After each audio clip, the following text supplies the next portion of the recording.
lásìkò yìí ṣe létí mi o déédéé lásìkò yìí ṣe létí ẹ̀yin náà ǹjẹ́ tí wàá kẹtí káwá máa kíra wa wípé a kú rọ̀lẹ́ ní ìrọ̀lẹ́ tòní o bó ní nǹkan ẹkú àtàárọ̀ ẹkú àfọ́mọ ènìyàn ṣe láyọ̀ àti àlàáfíà látó pàdé ara wa ẹkú rọ̀lẹ́ sá o ẹkú rọ̀lẹ́ mà ẹkú rọ̀lẹ́ ẹ̀yin ọ̀rẹ́ níbo lẹ́wọ̀n àbáyé lójú pópó ìrìn àjò ojú pópó ṣe bẹ́ẹ̀ ó bẹ̀rẹ̀ náà nù ní lórí ìkànnì tùgbà 100.9 FM. tèmi tó gbọ́ òdo ló kọ tèmi Mr. jáwọn sí mo ti dé nírọ̀lẹ́ tòní. ibo lẹ́wà apá ibi tẹ́ wà ṣé ń ṣe pé ibi tẹ́ wà náà ṣé ń ṣe pé ọ̀nà yẹn rí pọ̀nṣánpọ̀nṣán yánmọ̀yánmọ̀ báyìí tó mú kí súnkẹrẹ fàkẹrẹ ọkọ̀ wà lọ́nà. ẹjọ́ torí Ọlọ́run ẹ kàn sí bẹ́ẹ̀ bí súnkẹrẹ fàkẹrẹ ọkọ̀ bá wà lọ́nà ẹ na sùúrù sí ni o torí pé Yorùbá ní sùúrù ló gba ìgbà pẹ̀lẹ́ kí ya bẹ́ẹ̀ làwọn pẹ̀lẹ́ kí ìfọ́ òun wọn fẹ̀sọ̀ mú kì í bá jẹ́ wọn bá fi kólekóle mú báyìí kò ní ṣe bẹ́ẹ̀ tí ilé mọ́ níbi àkọ́ òkúta ṣé rí nírọ̀lẹ́ tòní ẹ bá dá sí kankan àgàgà ẹ̀yin tẹ́ ń gbé ní àdúgbò Ìtalúwo ẹ̀yin tẹ́ ń gbé ní Ìtalúwo Ajégúnlẹ̀ Àgbẹ̀dẹ Orímẹ̀dún ẹ láǹfààní àti pé ẹ̀yin ti mutì ẹ̀yin ti ẹlẹ́pẹ̀tẹ̀ ẹ láǹfààní àti pè wá nírọ̀lẹ́ tòní ẹ bá dá sí kankan tá a fẹ́ gbéyẹ̀wò lórí ètò ẹ̀yin ti ládùúgbò àyín náà ìgbìyànjú kẹ́pẹ́ ẹ̀yin tó gijó ẹ̀yin tẹ́ mọ Ìtalúwo bus stop ẹ láǹfààní àti pè sórí ètò nírọ̀lẹ́ tòní ẹ kúrọ̀lẹ́ sá o ẹ kúrọ̀lẹ́ mà ẹ kúrọ̀lẹ́ ẹ̀yin ọ̀rẹ́ Mr. jáwọn sí àní mo ti dẹ́sẹ̀ ẹ kúrọ̀lẹ́ ń bẹ̀. ajíwá gan ajíwá rìn. ó kéna o ẹ̀yin náà lè ṣe bẹ́ẹ̀ ẹ lọ sórí Facebook yín báyìí Tùngbà FM live lórí Facebook ẹ kàn rí lójú pópó ń bẹ̀ pẹ̀lú Mr. jáwọn sí mo ti wà ń bẹ̀ náà o ẹ kàn ṣe bẹ́ẹ̀ kẹ́ ẹ fi àtẹ̀jíṣẹ́ yín kẹ́ ẹ fi ṣọwọ́ sí ibi tẹ́ ẹ bá wà báyìí tẹ́ ẹ rí pé súnkẹrẹ fàkẹrẹ ọkọ̀ tó wà lọ́nà ẹ̀yin náà gbìyànjú kẹ́ ẹ fi àtẹ̀jíṣẹ́ yín kẹ́ ẹ fi ṣọwọ́ síbẹ̀ torí Ọlọ́run fún àǹfààní àwọn tí wọ́n bọ̀ látọwọ́ yìí wọ́n lè mọ ibi tí súnkẹrẹ fàkẹrẹ ọkọ̀ tó sẹ́gẹ́ mẹ́ǹgẹ̀ tó sikẹ́ǹtẹ̀ tó kóńtó tó pìtìmù tó tẹ̀ǹgẹ̀ yíyè sí nírọ̀lẹ́ tòní ẹ ṣe bẹ́ẹ̀ kẹ́ ẹ fi àtẹ̀jíṣẹ́ yín kẹ́ ẹ fi ṣọwọ́ síbẹ̀ ẹ kúrọ̀lẹ́ ń bẹ̀ sá o ẹ kúrọ̀lẹ́ mà ẹ kúrọ̀lẹ́ ẹ̀yọ́ rẹ̀ Mr. jáwọn sí mo ti dé náà ló ní ibo ni kí n ti bẹ̀rẹ̀ ìrìn àjò náà Lagos Ìbàdàn expressway oh my goodness yo àti máa bọ̀ wá sí ìgboro Èkó wọ́n lóyìn bó ṣe ṣẹ́gẹ́ nírọ̀lẹ́ tòní o ẹ kàn sí bẹ́ẹ̀ kẹ́ ẹ na sùúrù sí Lagos Ìbàdàn expressway ẹ̀kọ́ gbóná ni tó ń fẹ́ sùúrù wọ́n ló ṣẹ́gẹ́ mẹ́ǹgẹ̀gàn ẹ kàn sí bẹ́ẹ̀ Ìwó ròdù náà wọ́n ló tí kì Mr. jáwọn sí gbogbo èmi ní old Ifẹ̀ ròdù wọ́n ló ó ti ṣẹ́gẹ́ gan báyìí wọ́n ló tí kì gan Mr. jáwọn sí wọ́n ní àfi kí gbogbo àwọn sọmọ̀rí adíwárí níbẹ̀ tí wọ́n wa ọkọ̀ lójú pópó wọ́n ní ṣe ni kí wọ́n na sùúrù sí o. ẹ̀mí ò láàárọ̀ ìròyìn ẹ̀wá gbọ́.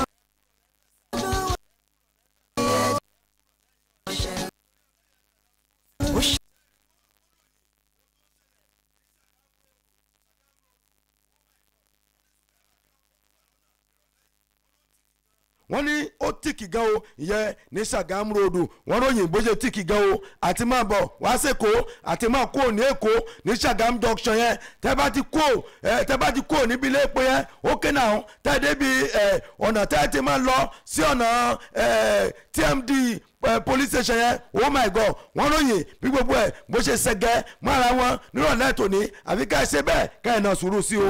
onímọ̀tò. sùúrù ló gbà ó ké náà ó tẹ́ máa bá a dá sí ní ìrọ̀lẹ́ òní òun rèé Ìtalúwo bus stop Ìtalúwo road tẹ́ ẹ̀ bá nígbàgbé pé ọ̀nà Ìtalúwo yìí kan náà òun ló lọ sí Orímẹ̀dún ọ̀nà yìí kan náà ló lọ sí Ajégúnlẹ̀ ọ̀nà yìí kan náà ló lọ sí Òkè Mùtì ọ̀nà yìí kan náà ló lọ sí ọ̀nà Ẹlẹ́pẹ̀tẹ̀ ọ̀nà yìí kan náà ló lọ sí ọ̀nà Ìmàgbọ́n kódà ọ̀nà yìí kan náà tá a bá tọ̀ ó lọ jáde sí Opik lọ́nà Ìbàdàn ẹ ṣèyẹn níní.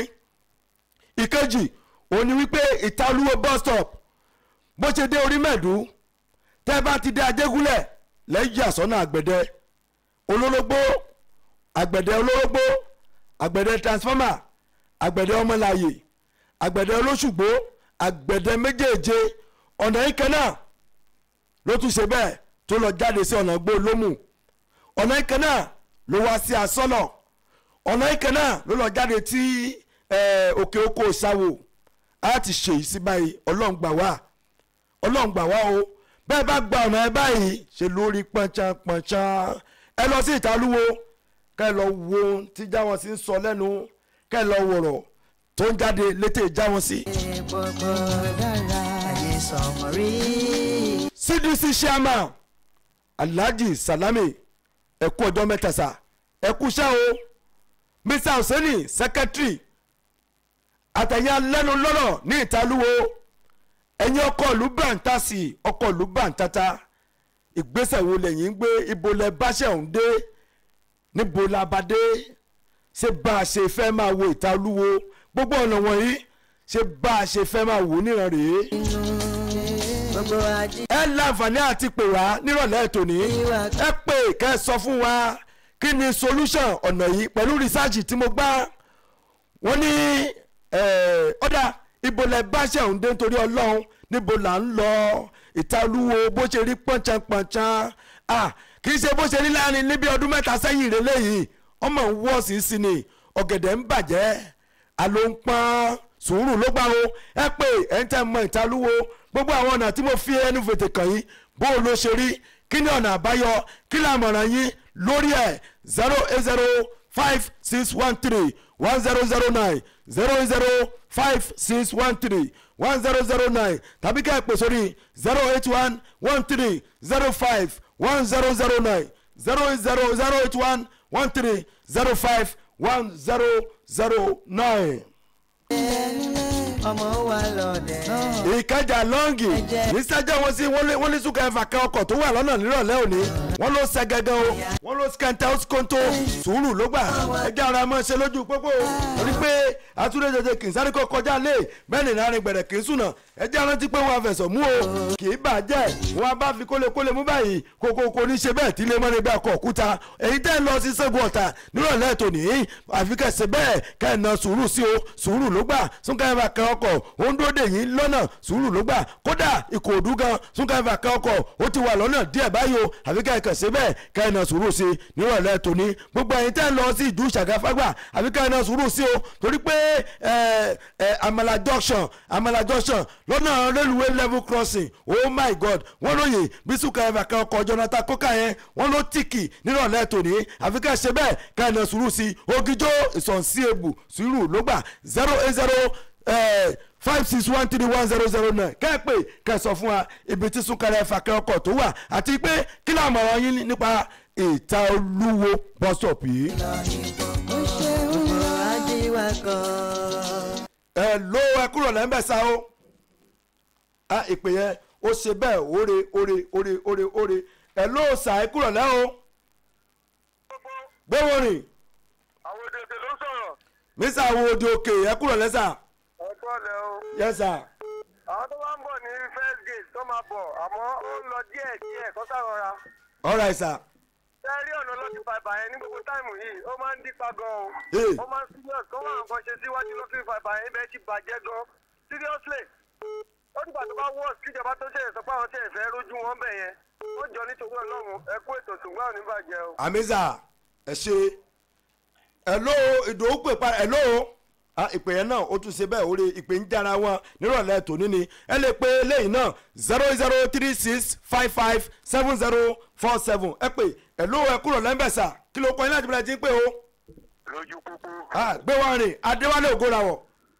Adéwálé Ògúnrawọ̀ látògidì o. ẹ kú ọjọ́ mẹ́ta sà. bàbá mi ẹ kú ètò kò ní rẹ̀ yìí. àmísà. gẹ́gẹ́ bí ọ̀rọ̀ tẹ mú wá tẹ ní ká dá sí yẹn tẹ́rí òótọ́ lẹ sọ pẹ̀lú ọ̀rọ̀ tẹ mú wálé nírọ̀lẹ́ yìí gbogbo ọ̀nà yẹn kò síbi tó gbádùn ńbẹ̀ ṣùgbọ́n àwọn landlord àtàwọn CDA wọ́n ń gbìyànjú ní gbogbo ọ̀nà àgbẹ̀dẹ yẹn ẹ̀ ló ṣẹ̀ ń gbọ́ mi. mo ń gbọ́ yín sà. wọ́n ń gbìyànjú ní gbogbo ọ̀nà àgbẹ̀dẹ yẹn pátápátá ọ̀nà yẹn ti wà bẹ́ẹ̀ ti pẹ́ gbogbo àgbẹ̀dẹ méjèèjì tó fi dé mítìn tó fi jáde sátọ́rọ̀ olúńlá lọ́hùn yẹn but ntẹ́mi kàn rí bẹ́ẹ̀ ni wípé àṣẹ báwọn chairman local government wà ìbò ló tó ń bọ̀ yìí àwọn tí wọn ò bá ti ní voters card kan lọ gbà á ẹni tí wọ́n bá tó bá ti ṣèjọba rí tí ò rí sí àná àgbẹ̀dẹ kán má dìbò fún wọn mọ́ tí wọ́n bá ti ń kàǹpé lẹ́ máa rí wọn tí wọ́n bá ti wọlé tán ẹ̀ lè rí wọn mọ́ àwọn èèyàn dẹ̀ ń pè wọlé iléeṣẹ́ tòǹgbà gan ló tó jẹ́ kó tó dẹrùn díẹ̀ nígbà tí tòǹgbà dé tí Kòròdú ọ̀nà yẹn ti wà bẹ́ẹ̀ yẹn ti pẹ́ so ẹ pé ètò kọ́lọ́ kó ṣàánú fún wa ní o. àmísà ẹ ṣe gan ẹ ṣe Mr. Adéwálé Ògúnrawọ̀ Mr. Musiliu ẹ kúrò lẹ́sà o. yes sir ibùdó wà báyìí. mo ti dé gbogbo mo wà o. báwo lẹ ṣe rìn láti Lagos Island. láti gbogbo tọ́mìlà bìyẹn sì wà òkè ńgbà tí mo kọjá. ok sir. kódà gan tí mo fi dé Kétu ní ìròdì ọ̀pẹ ńgbà tí mo kọjá ń bẹ̀ nírọ̀lẹ́ yìí. ok sir. but àwọn tó ń gbèrò àwọn dánfó tó wà níbi Kétu bus stop yẹn. bẹ́ẹ̀ni. àwọn last one yọ̀dà pọ̀ náà ni àwọn dánfó yẹn. àwọn gẹ́gẹ́ ń kọ́ sí problem fún wa ní Kétu gan. wọ́n dẹ̀ máa dúró bàbọ̀ tí ká bá dúró tó bá fẹ́ gbèrò wọ́n sáré wọnú mọ́tò ká yẹn. wọ́n ní ó ti lù fún sípòsà wọ́n dẹ̀ fi àwọn fárágọ́lẹ̀ gbogbo èkúté yẹn gbogbo bẹ̀ náà wà òkè báyìí. but ẹ dákun tó lọ abẹ́jọba ni gbogbo ó ti bàjẹ́ láti gbogbo gangan láti wájú káńsù táwọn fi dé báyìí kò ṣe é gbà mọ́ rárá báyìí láti bí ìjàrún mo ti wálé kọ́ ẹ̀ báyìí ọ̀nà yóò ṣe é gbà rárá àtọ̀ ó kàn ń ba mọ́tò jẹ tẹ́ bá rí omi tó wà ń bẹ̀ láyé pé báyà pé àwọn ẹnu omi ẹjọ́ tó lọ Ọlọ́run níjọ́ bàjẹ́ o àmì sà. ọ̀nà ibùdá ẹni ẹjọ́ tó lọ Ọlọ́run níjọ́ bàjẹ́ o àmì o. ẹ ṣe ọ̀nàrẹ́bù dání ti gbogbo báyé kù nìyẹn o. hello ìpè yẹn ó ṣẹ́gẹ́ ni ó ń jára wọn ni ẹni ẹ lè lọ sórí Facebook yín báyìí o kẹ́ẹ̀fì àtẹ̀jíṣẹ́ yín kẹ́ẹ̀fì sọwọ́ sí o kí ló kọ yín láì ibi tẹ́ ti tẹ̀ àbí ọ̀nà kan náà lẹ́yìn náà ládùúgbò yín ló kọ yín lọ́mìnú tí o tẹ́ ẹ̀ mọ solution sí ẹ pé hello. hello Mr. Jawosi. hello sir. ẹ kúrò lẹ́sà o. Asukọ̀ ìlàtọ̀ Ògìjò ló sọ̀rọ̀. yes sir kí ló ń ṣẹlẹ̀ lógìjò road. Ògìjò road fi ìgbọ̀ nípa ọ̀nà ìdánwò sẹ́fẹ̀lì kan ẹni mo fẹ́ sọ̀rọ̀ lórí. all right sir. ìgbà tẹ́kí náà fẹ́ lọ́wọ́ ẹ̀kọ́ lọ́nà kejìlélẹ́sì ìdílọ́kùnrin òkè mo ti lọ kára gbé mi lọ mo dẹ̀ lọ sí ọ̀nà tí tó dé òkè mo ti ní mo lọ gbogbo ọ̀nà bẹ́ẹ̀ ti bàjẹ́ gan ọ̀kadà ẹ̀kọ́ sọ wánù nínú ọ̀dánù ìdánwò rẹ̀ ní ẹjọ́ ẹ bá wa bẹ̀rẹ̀ tó máa sábà ṣe ogún bẹ̀rẹ̀ ẹjọ́. all right sir ẹ ṣé gan sir. hello ẹ kúrò lẹ́ńbẹ̀ o ẹ kúrò lẹ́ o kí ló kọ́ ẹ láti bẹ̀rẹ̀ tí ń pè. Ìdòwú ló sọ̀rọ̀ láti Àgbẹ̀dẹ. Mr. Ìdòwú láti Àgbẹ̀dẹ kí ló ṣẹlẹ̀ lágbẹ̀dẹ road. ayọ̀ ọ̀nà Àgbẹ̀dẹ ò dá o afẹ́fẹ́ àwọn afẹ́fẹ́ rọ àwọn tó ń já tíkẹ́ẹ̀tì fún ọlọ́kadà tó mo ní àǹfààní láti rí wọn lẹ́ẹ̀ni nígbà tí mo bọ̀ wọ́n ju iṣẹ́ tó rí akọ́dá ọ̀kadà ẹ̀dú wọn kọ́ jì sí táyà ọ̀kadà ẹni. ọ̀dà ẹjọ́ ẹ bá wa bẹ̀ wọ́n. ẹ ṣé gan ṣe rí ti ọ̀rọ̀ onítìkẹ́ ìjẹ́ ń sọ yìí náà òun ló ṣẹlẹ̀ ní Alaba market o Alaba international market o wọ́n ní àwọn tí wọ́n ń kérò àwọn tí wọ́n bá wọn gbẹ̀rù jáde àwọn ọlọ́kọ̀ tó ń gbẹ̀rù wọ́n ní mẹ́fà ọ̀tọ̀ọ̀tọ̀ ní àwọn tí wọ́n já tíkẹ́ẹ̀tì ní wọ́n gba tíkẹ́ẹ̀tì ẹgbẹ̀lẹ́mù kówó ni wọ́n sì ń gbà lọ́wọ́ wọn àfi sùúrù. hello ẹ kúrò lẹ́ bá sọ̀rọ̀ sókè láti bọ́lá ti ń pè. Oh my God bóyá kẹ́ ẹ pè wá padà ẹ sọ̀rọ̀ sókè mò ń gbọ́ yín sà.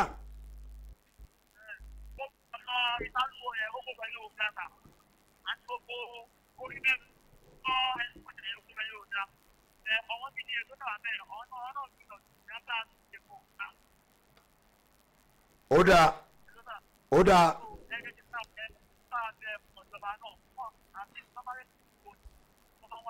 wàláì mi ò gbọ́ gbogbo nǹkan tẹ́ ń sọ o àfi ká ẹ pè padà o mi ò gbọ́ wàláì ẹ sọ̀rọ̀ sókè ó ké náà o sùúrù ló gbà o gbogbo ẹ̀yin sọ̀mọ̀dé ajíwá ní ó dà àtẹ̀jíṣẹ́ ń fẹ́ ka díẹ̀ nírọ̀lẹ́ yìí o ń fẹ́ ka àwọn àtẹ̀jíṣẹ́ tó ti wọlé ká kà á sétí gbọ́ wa hello sà ẹ kúrọ̀ lẹ́sà jáwọ́ sí. nánà ló ń sọ̀rọ̀ látàgùrà. ẹ kúrọ̀ lẹ́sà o. báwo lọ̀nà àgùrá gbẹ̀rígbẹ̀ ṣe rí o. ọ̀nà àgùrá gbẹ̀rígbẹ̀ ò dáa mọ́. ọ̀nà ní ọ̀dà ṣùgbọ́n abúlé wa wà pa o.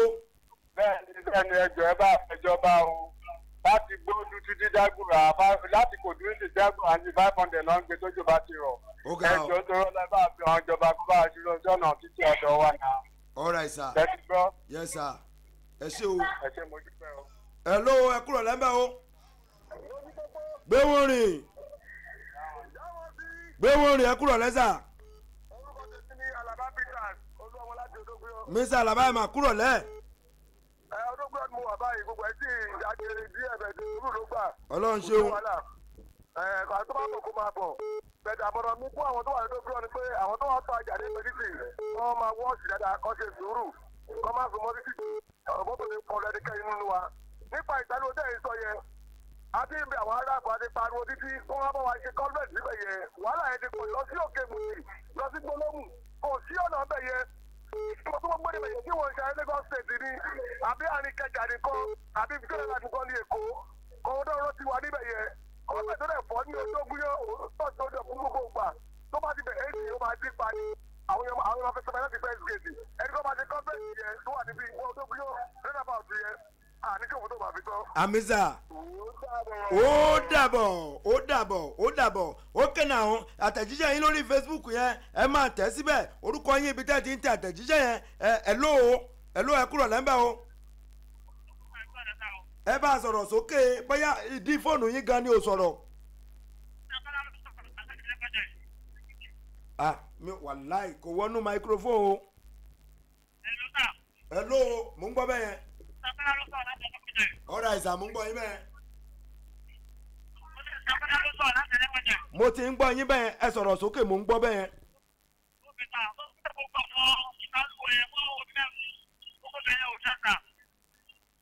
ókè sà ó dáa ẹ ṣé o ọ̀nà ìta olúwo náà làwọn náà sọ ẹ ló mi sà báyọ̀ ẹ kúrò lẹ́sà ẹ kúrò lẹ́ o. ibi ọ̀nà jọjú yẹn náà kọ́ máa sọ́pọ̀ ẹ̀ sà ibi jọjú yẹn. ẹ ní Ṣàngó. ẹ̀jẹ̀ máa sọ́pọ̀ ẹ̀ náà. ọ̀dà ẹ ṣe gan tọ́pìkì ọjọ́ mi tún nìyẹn a máa mú lẹ́ni tẹ́rẹ̀ èjì tẹ́rẹ̀ ni ẹ ló ẹ kúrò lẹ́ńbẹ̀ o gbé wọn ni ẹ kúrò lẹ́sà. wọn ò ní jí gbé lágbọ́n náà. àmì Ọlọ́run àtẹ̀yìn náà sà. bàbá tí láti jẹ̀bú ayé pé. bàbá tí ẹ kúrò lẹ́ o. àwa nìyẹn sà. ẹ jọ torí tọ́lọ́hún. hello. mò ń gbọ́ yín sà. ẹ jọ torí tọ́lọ́hún ọ̀nà kẹ́nẹ́ sí Ṣàgámù yẹn ọ̀nà yẹn ṣẹ̀ bọ̀ gan. kọjọ kí bàmí akin ọmọ akin ní Ṣàgámù kọjọ bóyá máa rò pé àgbàlagbà làwọn bó torí bóyá wọn kéré tèmi fi sọnà sí ti gbọ́ kọjọ kọ́ bá wa já sọ́nà yẹn torí tọ́lọ́hún nǹkan tèmi kọ́ fẹ́ sọ fún wọn fẹ́ ká palaro ṣẹ́ ń gbọ́ mi. bẹ́ẹ̀ ni sà. wọ́n máa palaro ẹgbẹ́ kejì yẹn kọ́kàn bá wa gírèdì ẹ̀ kọ́ mọ́tò yẹn má ti fèsì ara wọn mọ́ oko tó wà lẹ́yìn ẹ̀yọ kan tó ti palaro tó ti bàjẹ́ yẹn náà kọ́ bá wa ro àwọn oko yẹn kọ́ bá ti ro ọ̀nà eléruku yẹn kọ́ bá ti bá wa gírèdì á ti fẹ́ bẹ́ẹ̀ kọ́ jọ afẹ́ bẹ́ẹ̀ amọ̀kùnjẹ́ pọ̀ lọ́rùn wọn ṣùgbọ́n kọ́kọ́ ṣàánú wa ìjàmbá ọkọ̀ ìṣẹ̀lẹ̀ bẹ́ẹ̀ lójoojúmọ́ ọlọ́kadà ńlọ ńlá sẹ́ẹ̀sì lójoojúmọ́ ẹbí ò láàárọ̀ ẹ tó bá ti lọ ó ti lọ nìyẹn kò sí ẹ́sà ẹ̀ nílé kọ́jọ torí tọ́lọ́hùn kọ́jọ o ẹjọ́ torí tọ́lọ́hùn kan ti fẹ́ sọ fún yín nìyẹn o kí bá mi akẹ́ ọmọ akẹ́ kọ́ ti jọba kọ́ bá tẹnu mọ́ o. ẹ ṣe sà akẹ́ ọmọ akẹ́ ẹ ṣe o láti Ṣàgámù ẹ ṣe gan stainless kò ní bàjẹ́ sà alága àwọn onímọ́tò ẹgbẹ́ róòdù lókèjọ nìyẹn stainless bàbá ẹ kùṣẹ́ ọpọlọ ok inú mi ti ẹ̀ dùn bẹ́ẹ̀ ṣe máa fún àwọn onímọ́tò tí wọ́n ń gbé Ìbàdàn níbẹ̀ bẹ́ẹ̀ ṣe ń fún wọn ní lẹ́kṣọ̀ káwọn ra máa ṣe ẹjọ́ tó ẹjẹ́ ọmọ lọ bẹ́ẹ̀ stainless ẹ ṣe gan ẹ ló ẹ kúrò lẹ́ńbẹ̀ o gbé wọn rìn Ọlọ́run ló ń tó amúnidára bàbá tó dé Fáṣọlé amúnidára ó ti dá fún wa sà.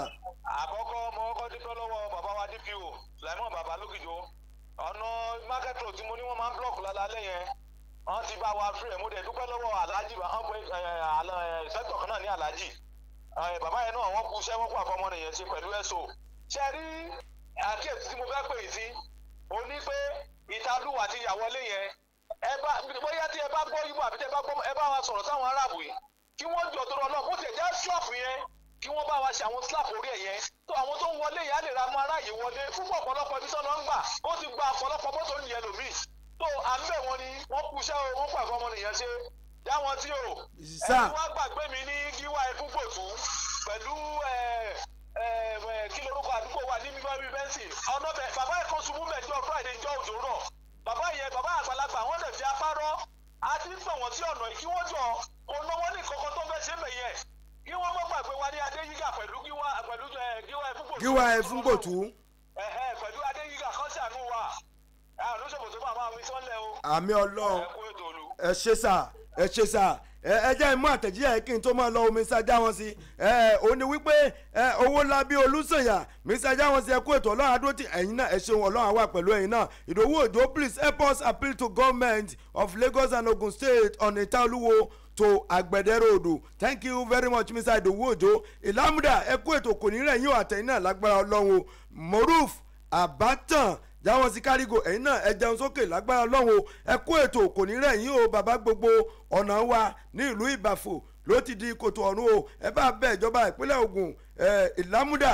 láti ìbàfò ẹ mọ̀ ṣeun gan o God bless you thank you very much bàbá gẹ́sìmẹ́nì celestinopi lógìjó akú múra o yé Ankara for Christ ìtọ́dún ìdẹ́ ìmọ̀ gàgà ara o bùkátà ọlọ́run o yọ dùn yọ lárinrin kudos to God lọ́jọ́ 13 oṣù 11 ọdún yìí náà ni nínú ọgbà àtùgbà 100.9 FM ọlákìtàn adégòkè bákan náà àbókè alágo mẹ́fà ìyá ẹlẹ́kọ̀ọ́ ó pa ìyá ẹ̀ jẹ́ a máa ṣe òkú yìí náà ní ọjọ́ 6 oṣù 11 ọdún tá a wà yìí oṣù tó ń bọ̀ náà ní gbogbo ọjọ́ 6 ní ti àbókè alágo mẹ́fà ọjọ́ 13 ní ti bùkátà ọlọ́run kódà bàbá gẹ́símánì celestinopi lógìjó ọjọ́ 12 ní títí wọn ìdààmú ayé ò ní kàn yín ó kéde àwọn á pàdé láàárọ̀ láwo gbogbo tí ń jẹ́ ti ọlọ́run kódà ẹ láǹfààní àti máa gbóhùn MC Bami lórí ètò ìyẹn ní àárọ̀ lágbára ọlọ́run tèmi tó gbọ́dọ̀ ló kọ́ tèmi Mr. Jáwọ́sí ọlọ́wọ́ bọ́tì tí bá ń ṣe tí ń tẹ̀ sí dáadáa